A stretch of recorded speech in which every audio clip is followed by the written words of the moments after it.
louvado e agradecido ao nome do Senhor. Vamos ver, aleluia, amém, igreja? Amém. Glória a Deus. Os inimigos pretendem retardar a edificação dos muros. Assim diz o título, do capítulo 4 do livro de Neemias, onde vai dizer assim: e sucedeu que, ouvindo Sanbalate, que edificávamos o muro, ardeu em ira, indignou-se muito e escarneceu dos judeus, e falou na presença de seus irmãos e do exército de Samaria, e disse: que fazem estes fracos judeus? Ele disse-lhes isto: sacrificarão a cavalo um só dia, vivificarão dos montões do pó e as pedras que foram queimadas? E estava com ele Tobias, o amonita, disse: ainda que edifique, vindo uma raposa, derrubará facilmente o seu muro de pedra. Ouve, ó nosso Deus, que somos tão desprezados, e caia o seu opróbrio sobre a sua cabeça, e faze com que seja um despojo numa terra de cativeiro. E não cubras a sua iniquidade, e não se risque diante de ti o seu pecado, pois que te irritaram a defronte dos edificadores. Assim edificamos o muro, e todo o muro se cerrou até a sua metade, porque o coração do povo se inclinava a trabalhar. E sucedeu que, ouvindo Sanbalate, Tobias e Gesem, Tobias e o Arábio, e os amonitas e os adotitas, que tanto ia crescendo a reparação dos muros de Jerusalém, que já as roturas se começavam a tapar, iraram-se de sobremodo. Aleluia. O 9, vamos lá para o 9 que vai dizer: porém, nós oramos ao nosso Deus e pusemos uma guarda contra eles, de dia e de noite, por causa deles. Aleluia. Só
E eu preciso dizer algo para você.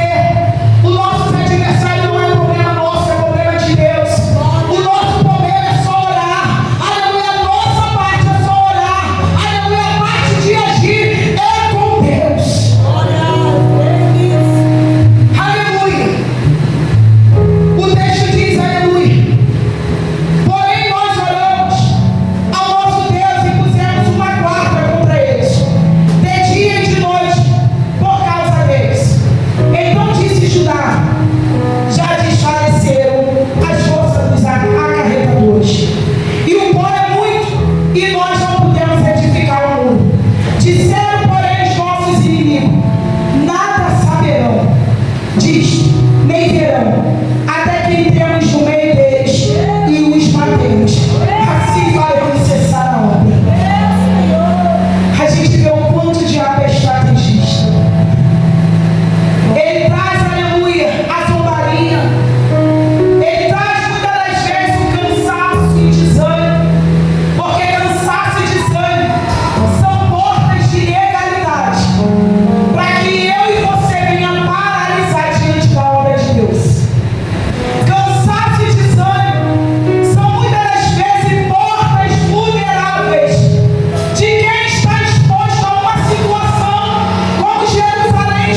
vamos ter trabalho.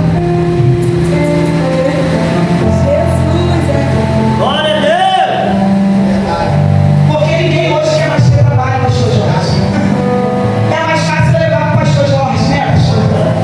Porque o pastor Jorge, ele sobe monte, ele jejua, ele se consagra, ele renuncia, ele entende para que se faz uso da unção, ele usa a palavra, ele bota a palavra como escudo.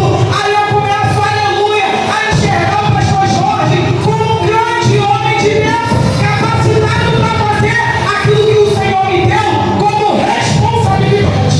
Santo Deus! Não quero isentar, pelo amor de Deus, e com muito respeito aos meus pastores, a unção que Deus derramou na vida de vocês. Porque eu sei que todos foram ungidos com essa finalidade. Mas é bem verdade que tem responsabilidade que elas são pessoais. E a responsabilidade pessoal, ela é intransferível. Eu não posso colocar na mão do pastor. Glória! Se eu não oro, não jejuo e não faço uso da palavra ao meu favor, porque a palavra é um livro profético. Glória a Deus! Infelizmente, eu estou transferindo a minha responsabilidade. O texto diz agora para a gente caminhar para o final. Disseram isso. Aleluia. Já cansamos eles. Já desfalecemos a força. Agora, estrategicamente, vamos se enfiar lá no meio. Porque toda pessoa cansada, ela tem dificuldade de raciocínio. Ela tem dificuldade, pastora Carmen, de ter uma renovação mental. Porque ela está cansada. Ela pega na Bíblia e ela não consegue, aleluia, fazer uma leitura. Ela não consegue orar. Por quê? Porque o corpo físico não sustenta aquilo que é espiritual. Há uma batalha entre a carne e o espírito. Então o que acontece? Não dá conta. Aleluia, é um choque. Aleluia, muitas das vezes a pessoa, quando está cansada fisicamente, ela não consegue nem sequer, irmãos, manter 5 minutos de oração, porque o físico não vai permitir o espiritual. Já há uma batalha nos ares com o espiritual. Imagine algo estabelecido no físico. Santo Deus! Tão cansado, não vão discernir quando a gente entrar, não vão ver, não vão perceber, porque o cansaço, tanto físico quanto espiritual, rouba e aborta o discernimento espiritual do povo. O povo muitas das vezes fica distraído acerca daquilo a qual o inimigo tem tramado contra nossas vidas. Algumas, aleluia, ferramentas que o diabo levanta e prepara, e que muitas das vezes o povo, aleluia, por estar tão cansado, desanimado, desapercebido,